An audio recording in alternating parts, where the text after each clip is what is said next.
Just after the start of our country, the Continental Congress learned a valuable lesson about paper money.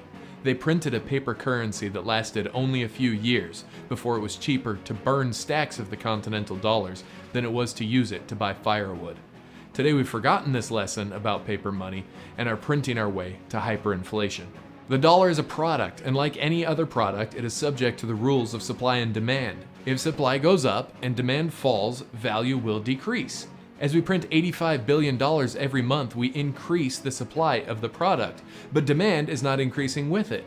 Already, two major countries, China and Russia, announced that they would no longer use the dollar for their trade currency with each other.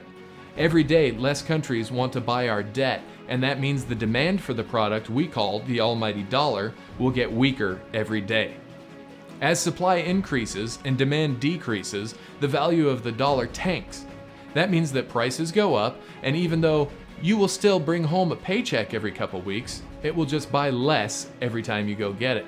But here's some more bad news. It's already started. While most people around the world celebrate the fact that their house prices are returning to pre-recession levels, and that stock prices are at record highs, we are completely ignoring the fact that almost all other prices are going up too. House prices are up, stock prices are up, food prices are up, education prices are up, electricity prices are up, manufacturing prices are up because all those other prices are up. And the only answer that Washington, D.C. has for us is to print more money and drive prices up even higher. Let me ask a few open-ended questions to the Federal Reserve.